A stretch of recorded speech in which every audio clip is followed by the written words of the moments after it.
Hello everyone, my name is Mr. Nicholas Mutinda from Nairobi branch, and we are still discussing on employee resourcing. This video covers chapter 6. It is the second video of chapter 6. In the first video we covered the first 5 subtopics, and in this video we are going to cover the remaining subtopics, which I think there are 4. So probably if you have not subscribed to my channel, you need to click on the subscription button there below the video, and you will be able to get more of these videos. If probably you can also like, you can also comment, and I will be glad to reply to your comments. If you have not looked at the first video, kindly look for performance management 1. Look for performance management 1, and you will be able to see or to watch the first 5 subtopics. So we are starting on the 6th subtopic, and it is 6.6. Purpose of performance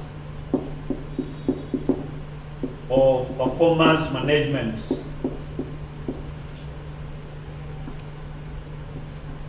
Purpose of performance management. Why is it essential for us to have performance management? What is the purpose of performance management in an organization? What is the purpose of performance management? And number 1 is to provide meaningful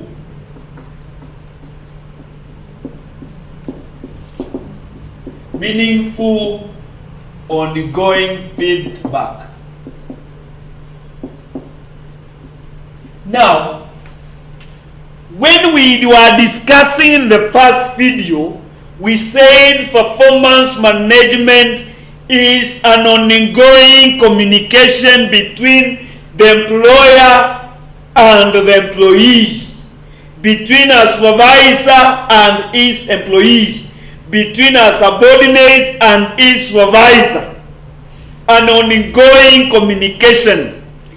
Now, and we said, if an organization plans to achieve organizational objectives, the employer must sit with the employee at the start of the performance period. If you are talking about a full year, they sit and then they agree on what the employee will achieve. And then now, if they have agreed for 1 full year, probably that is 12 months. So after the end of first month, they are supposed to sit down and then review. So, what is the purpose of management? To provide a meaningful ongoing feedback. Remember, we are talking about an ongoing communication. So an employee is supposed to sell 12 tons of fertilizer before the year ends. Now, every month is supposed to sell 1 ton of fertilizer. And then he goes to the markets. And then he finds that the company rivals have reduced the price. So he is expected to report to his supervisor, I'm not able to sell 1 ton of fertilizer because our rivals have reduced the price because of this challenge, because of this problem, because of this difficulty. So, and since it is an ongoing communication, the employee is able to give feedback to his supervisor.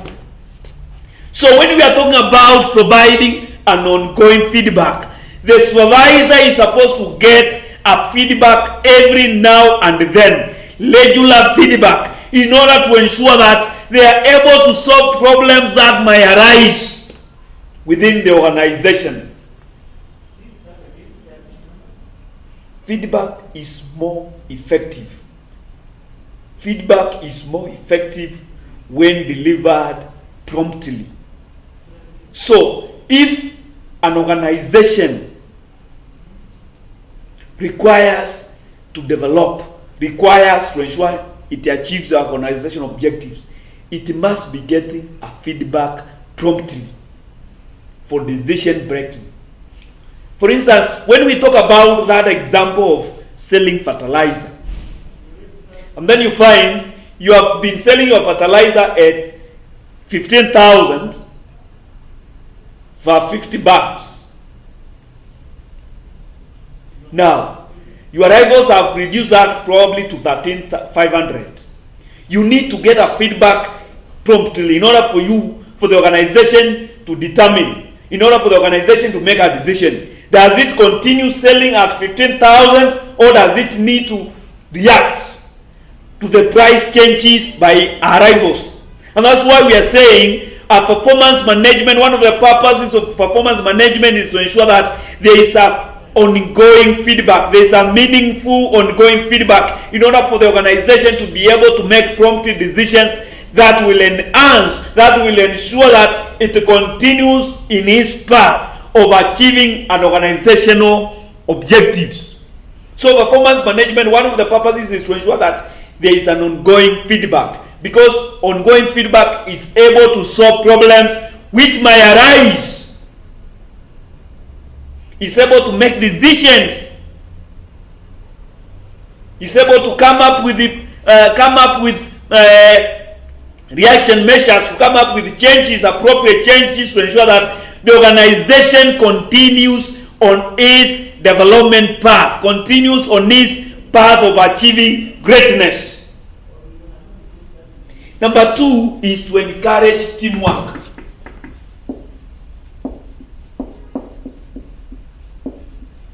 Number 2 is to encourage teamwork, collaboration, and communication.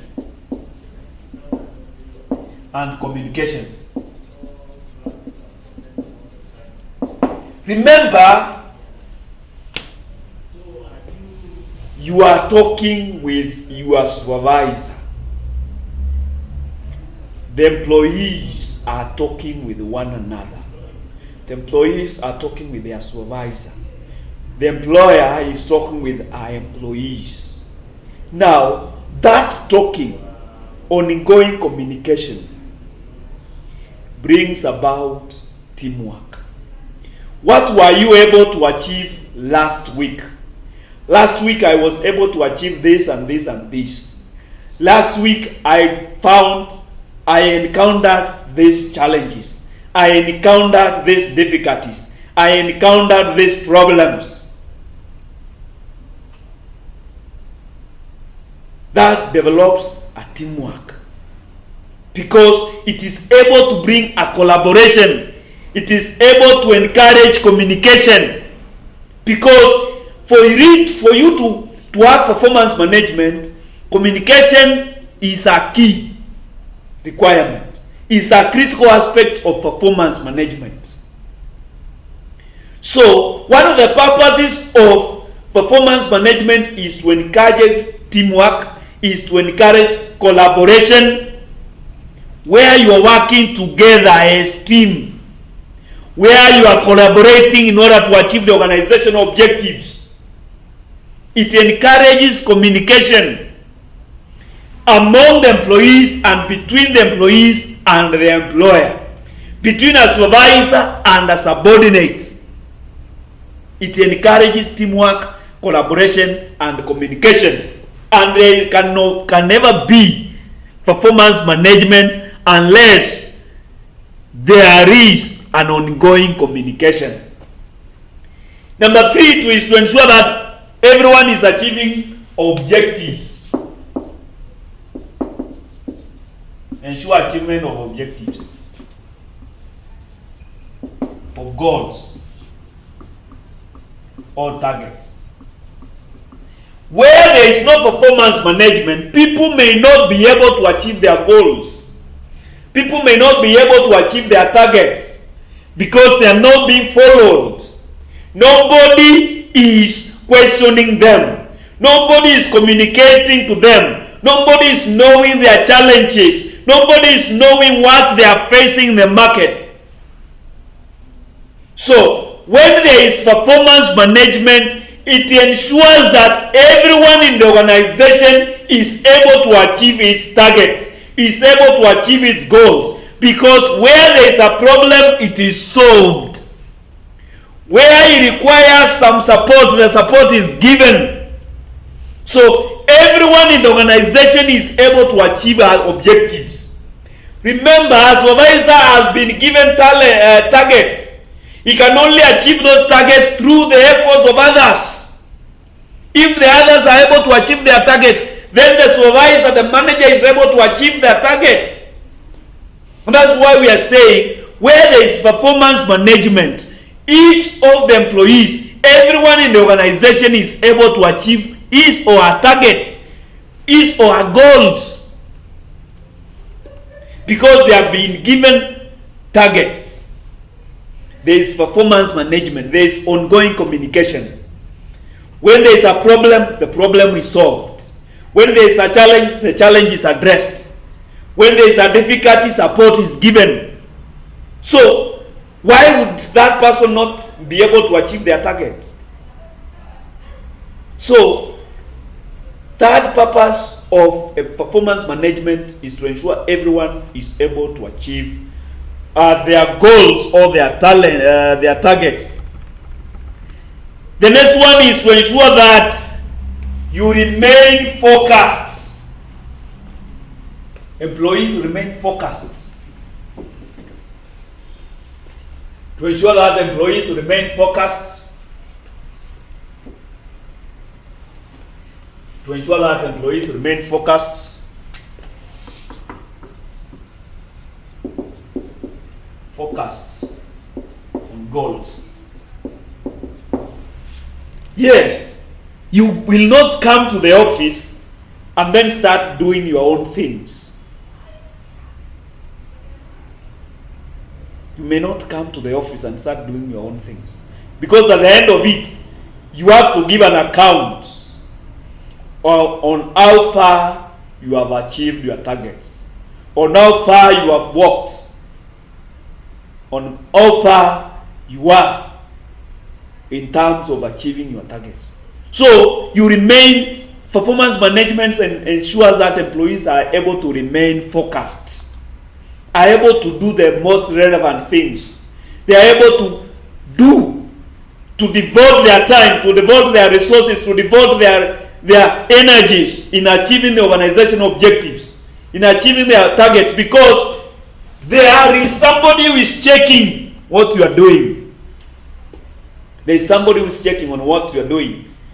So, another thing is you are able to do what? To provide continuous support. Provide continuous support. You are able to provide continuous support. Yes, the organization, the employer, is able to provide continuous support to his employees, since they are communicating every now and then. Where the challenges are being solved. Where there are difficulties, the difficulties are being addressed. Or to find that there is a continuous support to the employees in order to ensure that they are able to achieve their organizational objective. Another thing is identify development areas. Identify development areas. Where are the weaknesses?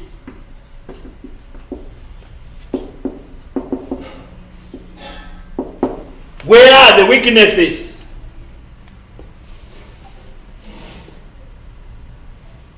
Where are the challenges? Depending on the departments, we have 5 departments. We are doing performance management. Where do we see a problem? Where do we need to develop? You have 10 branches. Which of the branches is lagging behind? Which requires an overhaul? Which requires an expertise? Which requires support? You are able to identify where there are weak links, where there are problems. You identify which problems, which areas in the organization require development. which areas require training and development, which areas require probably support. You are able to identify that through performance management. So you measure the performance management of 17 branches, and from the 17 branches you can identify this branch requires this, because you have seen a loophole there based on the performance. Based on the performance. Another thing is to offer recognition and rewards.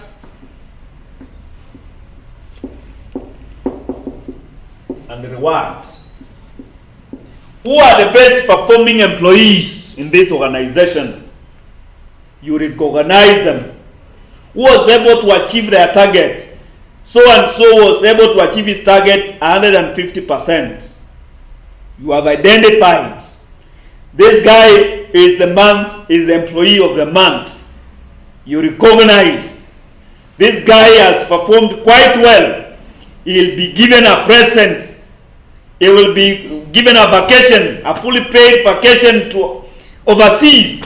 You are able to recognize those employees who are performing well. You are able to recognize those employees who are performing well. All right. Another thing is you are able to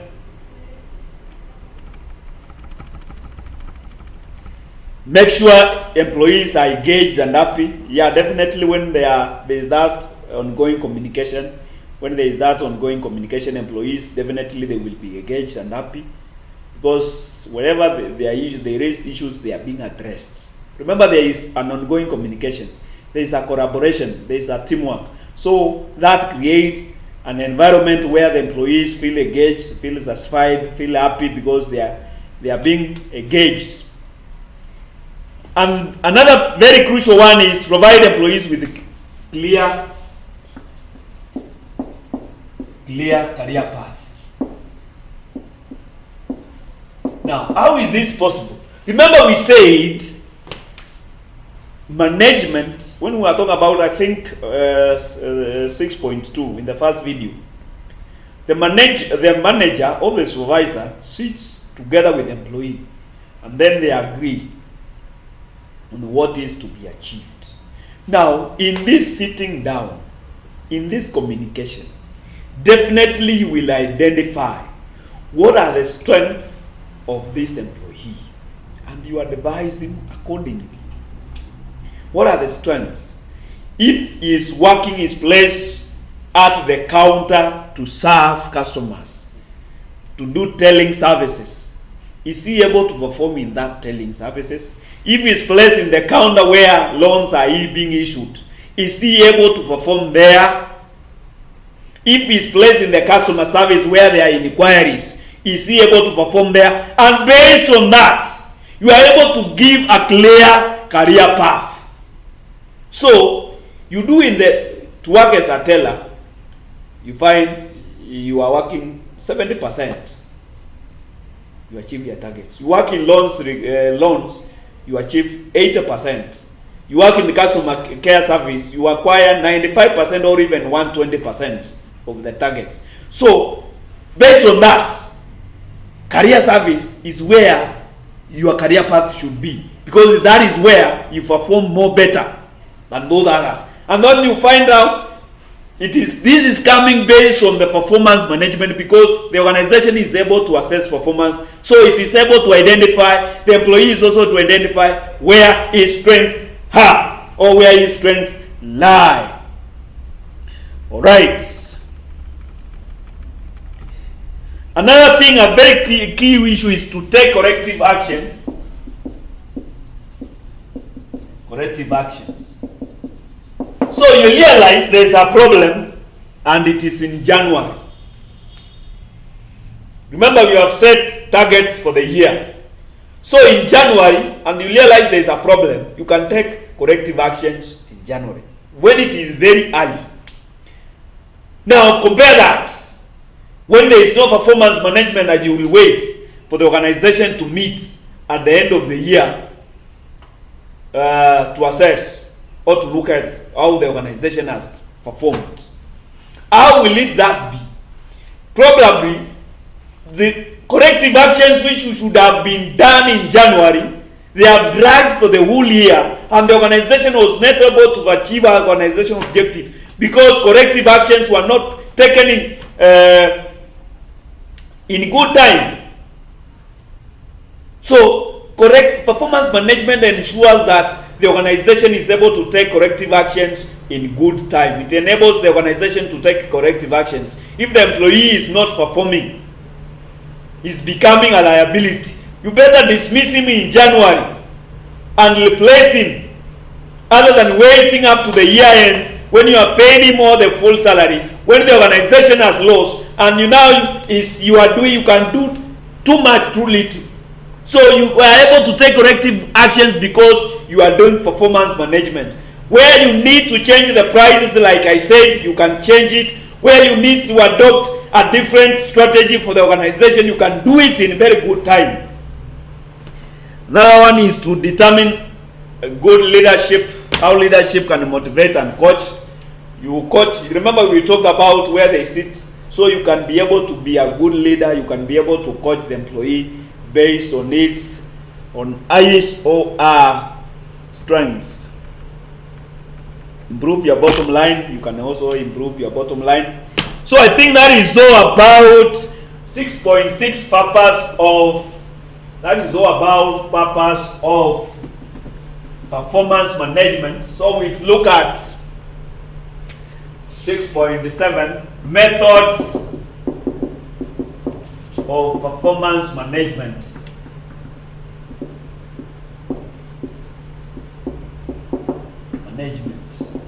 And number one is what we call MBO. MBO, management by objectives. And this is one of the purposes, this is one of the methods of checking performance. And we are basically talking about objectives. What are the objectives of the organization? Have you been able to achieve that?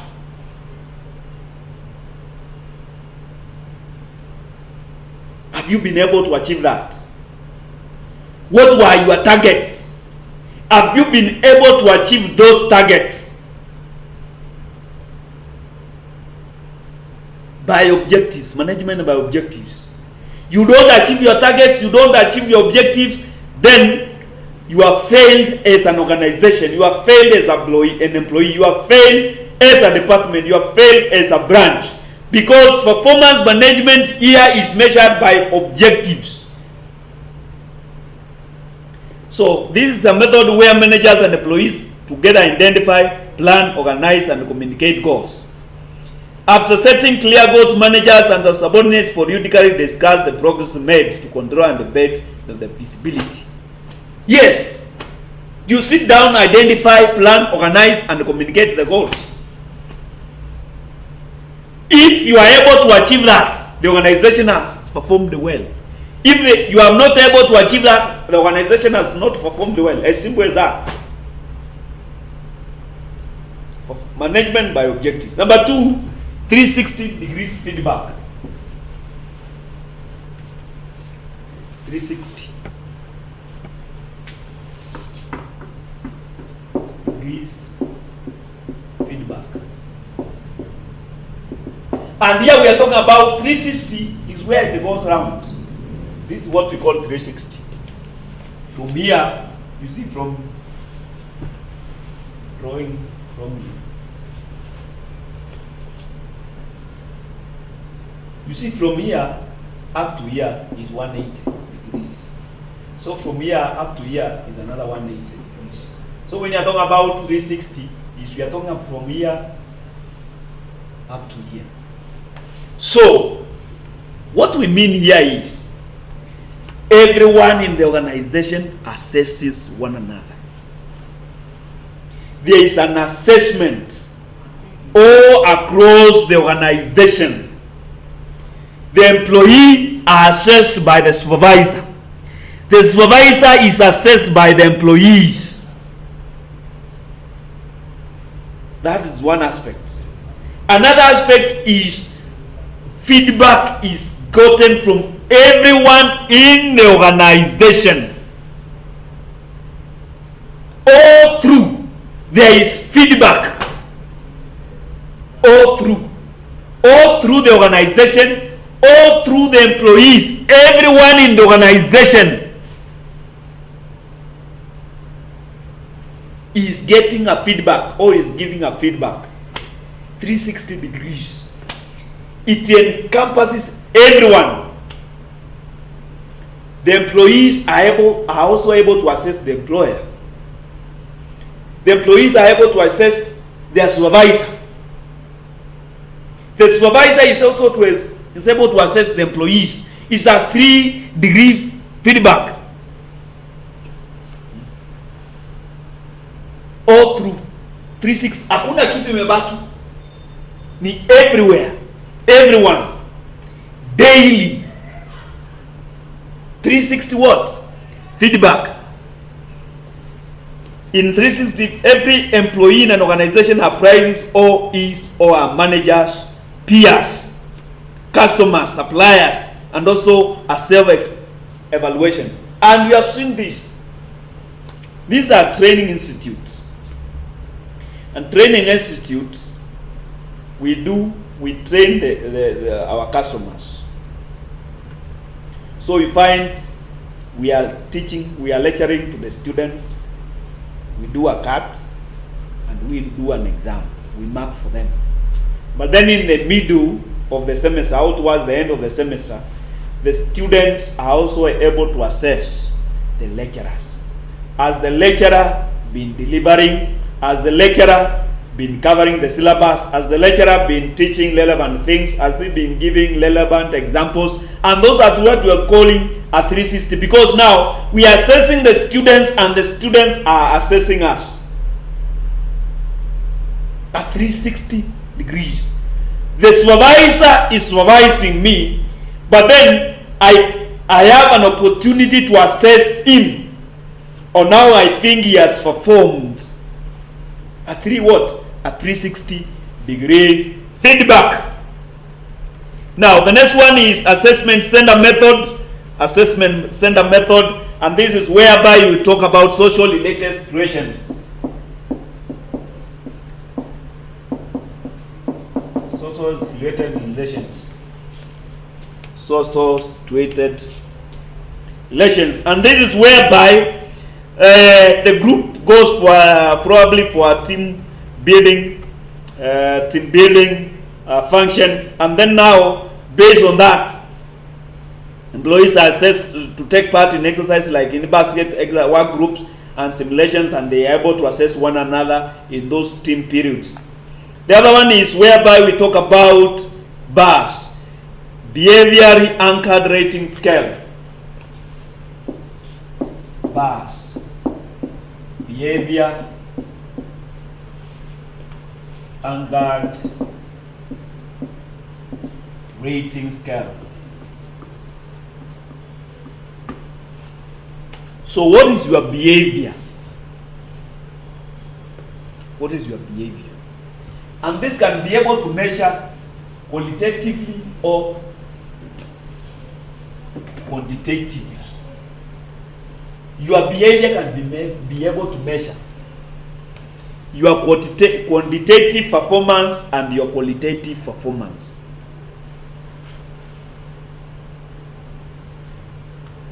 Yes.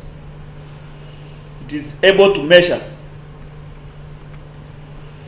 So behavior anchored rating scale brings out both the qualitative and the quantitative benefits in a performance appraisal process. Yes, it is able to measure quantitatively and qualitatively. It compares employees' performance with the specific behavior examples.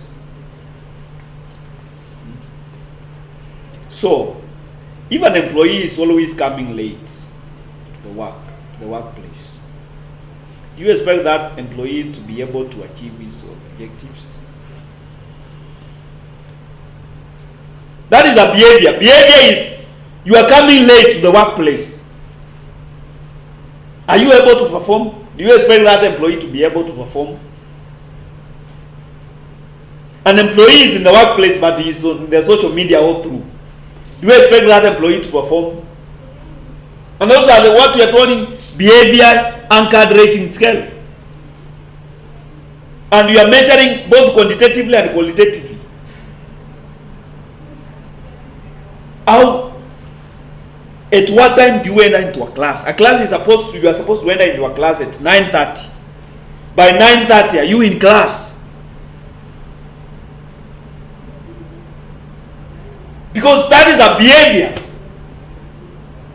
And if you are able to see, to measure both quantitatively and qualitatively, if you always enter to class 30 minutes late, definitely you will not be able to cover the syllabus. You will not be able to finish the course outline. And definitely, if you will be able to finish the course outline, remember, then you have done a shoddy job. You have not taught well. So we are covering the syllabus coverage and how you do it. That is what? Quantitatively and qualitatively. The other one is psychological appraisals. Psychological appraisals. This is whereby we are using psychology. This is where you are using psychology to determine the hidden potential of employees. You are using psychology to determine the hidden talents of employees, to see how they are faring. Probably somebody who has not performed well, there is a way you can be able to tell based on the psychology. And that's why you find nowadays people are able to identify those who are cheating and who are not. Conduct a variety of tests, in-depth interview, psychological tests, discussions to identify employees' emotional, intellectual, and other related traits. So you are able to see based on that. The other one is human resource costs or accounting method. What are you bringing to the organization? What is your contribution? Contribution to the organization, organizational goals. What is your contribution to the organizational goals? And then versus what the organization is paying you. What is your cost? What is your contribution versus the cost to the organization? You are contributing, the work you are doing, you are contributing 400,000. The organization is paying you 350,000. Is giving you tea every day. Is giving you lunch every day. Is giving you transport every day. So at the end of it, you bring 400,000. And then you consume 550,000. So, and that's what we're calling accounting, human resource accounting, human resource costs accounting method. What is your contribution to the organization and what is the cost? What is your cost for the organization? What in expenses is the organization incurring in order to sustain you? And that is a very critical. If you found that, like in this case, definitely you are not an asset to the organization, you are a liability, because the organization is spending more. You are a cost to the organization more than you are a benefit to the organization. Right, the other one is critical incident technique. So what happens when there is a critical incident? And that's where you are able to measure the emotional experience, emotional intelligence, by making statements. What is it when there is a crisis in the organization? What happens? And those are crisis, critical incident technique. So when there is a crisis, when there is a crisis, when there is an emergency, what do you do? What always do you do in the organization? And the other one is essay evaluation, and this is whereby you write essays to look at, to assess on how the organization is faring. So that is all about methods of performance management. So 6.8 common errors in performance management. 6.8 common errors.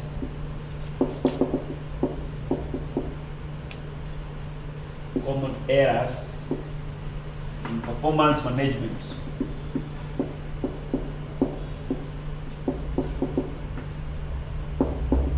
So what are the common errors of performance management? No baseline. So there is no minimum. Baseline, we are simply talking about minimum. So there must be a minimum. There is no baseline. There must be on what, when we are agreeing on targets, what are we basing it on? Since we started this organization, no employee has worked here and failed to sell 20 tons of fertilizer in a year. So the baseline is 20 tons of fertilizer. That is our baseline. Irrespective of how the year is, irrespective of the internal environment, irrespective of the external environment, you must sell 20 tons of fertilizer. And that is the baseline. So you find where there is no baseline, that is an error, because on what basis are you agreeing on the targets?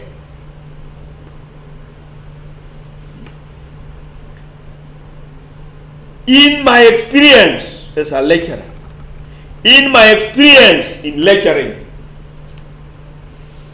the experience, you have never failed. No lecturer has ever failed to teach at least 15 lessons in a week. So when you are talking about lessons, the lessons that you are supposed to cover, the baseline is what? 15. Number 2, of overemphasis on attitude.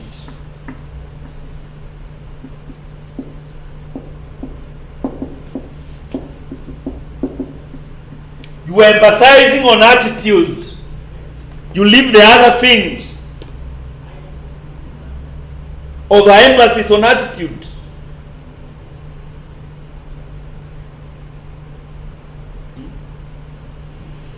Who get along well with others. So if you are a friend, you get along with, as your supervisor, or you get along with your subordinate. Why overemphasizing you? Probably you may not get along with an employee, but you find that he is performing.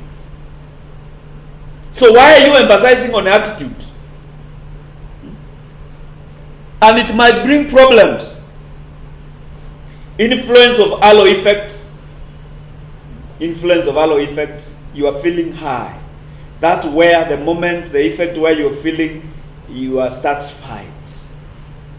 So that is probably they are biased. You are biased based on somebody has achieved this. Yet because now probably we were talking about Messi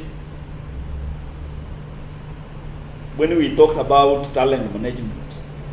So if Messi scored and then he is paid higher, as he performed quite well as compared to the others, because you find halo effect is a particular bias that skew assessment to more positive than ought to be. Single deficiency focus.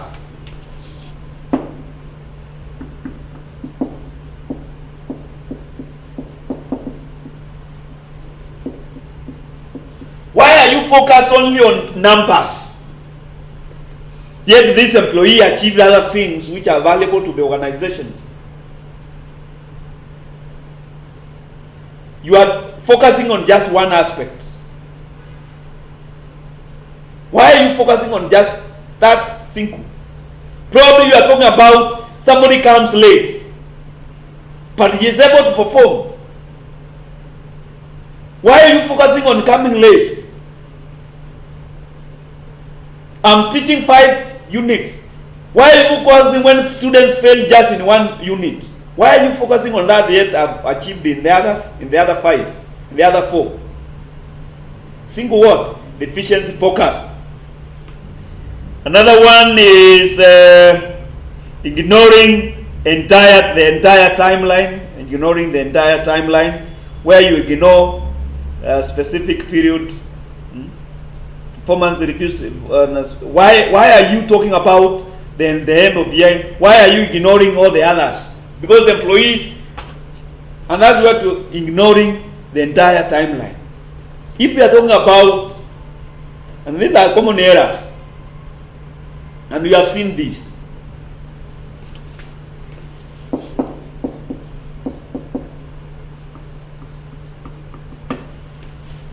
So, a student has gone to school from standard 1 to standard 8, and he will only be assessed on how he performs KCPE. This is done within 3 days. A student may be performed very well, he may be acquired enough knowledge, he may be very sharp, he may be intelligent, but on the day of doing the exam,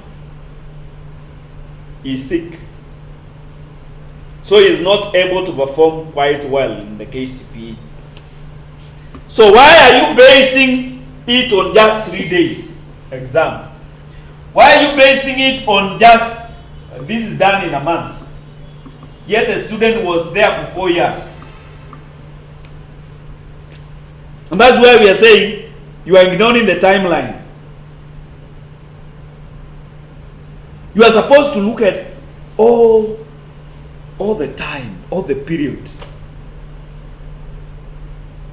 If you are talking about performance over 12 years, over 1 year, don't wait up to the end. Start from month, first month, second month, third month, all that. Another one is an awareness of negative biases. We have talked about bias. Lack of professional development plan.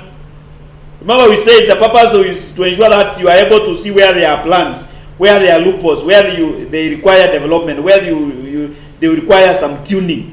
So if you don't have a professional development plan, definitely that is a common error. That is a common error. Failure to listen.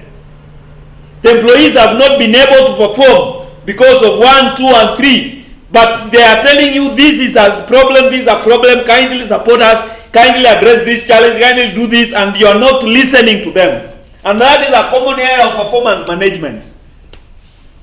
And the employees fail because they told you but you never listened. You never listened. Alright, those are the few common errors of effective performance management. So in the last subtopic 6.9, we are going to talk about how to ensure 6.9 essentials of effective performance management.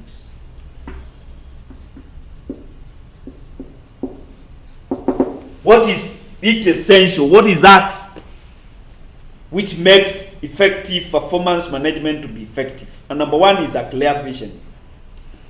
A clear vision. Let the employees know what is required of them. Which direction is the organization going? What are the clear goals? Clear vision for the organization is very critical. Because it is the compass, it is the axis where the employees should revolve. Are you doing this? By doing this, are you helping the organization to achieve its vision? Clear communication. Remember we said communication is very key. Ensure there is communication all through. We can't have performance management where communication is poor. So, clear vision, clear communication,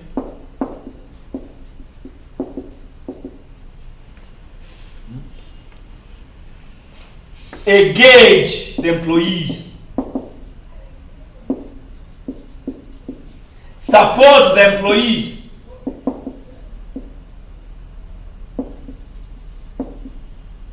These are essentials for effective performance management.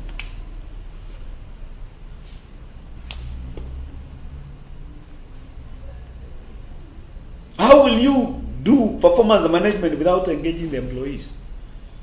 How will you do performance management without communicating what the employees are required to do?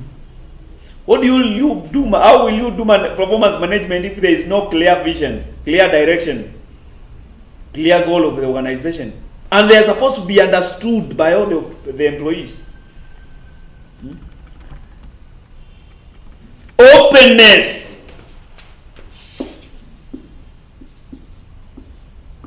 There should be openness. There should be respect and trust.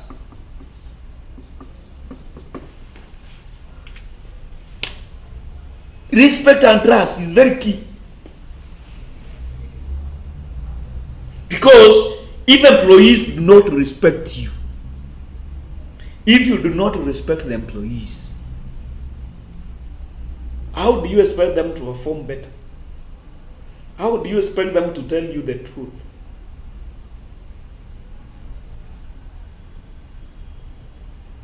If you are not open enough when there are challenges, how do you expect that organization to perform? Yet the organization, the supervisor is not open, the employees are not open. There must be some openness in the organization.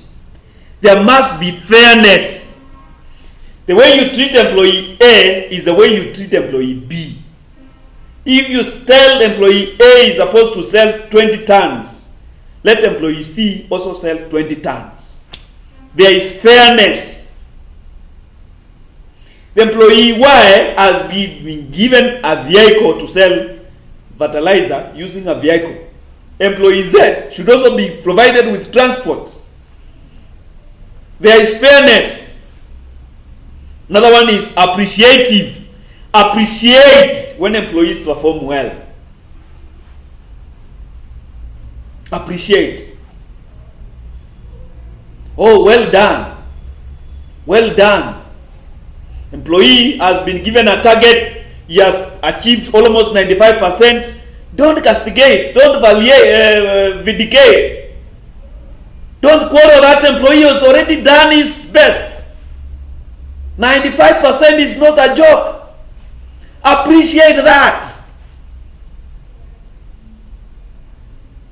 Appreciate employees, and you will be able to go far. The organization, and those are some of the things that you should be able to ensure that go in a long way in ensuring there is effective performance management. And then the last one probably is teamwork. Teamwork is very key. Employees cannot perform. There can never be effective performance management without a teamwork. So employees and their supervisor, they should work as a team in order to ensure there is effective performance management. And that is all about performance management. That is all about performance management. So this is performance management 2.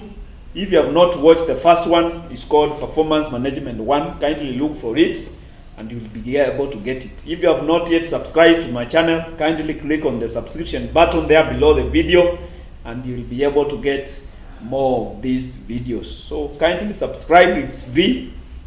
Just need to click at the subscription button, and then also you can also like the video and comment, and I will be glad to answer, to reply your comments. Otherwise, thank you for watching. Continue looking for my videos. I know the topics there. The last topic in this unit is called release from the organization, and this whereby, remember, we are talking about employee resourcing. So the employee has worked in the organization, and it reaches a time that he has to leave the organization. How does he leave the organization? And that is the next video. Release from the organization. Release from the organization. So look for it. I will be uploading in a short while. Thank you for watching. Bye.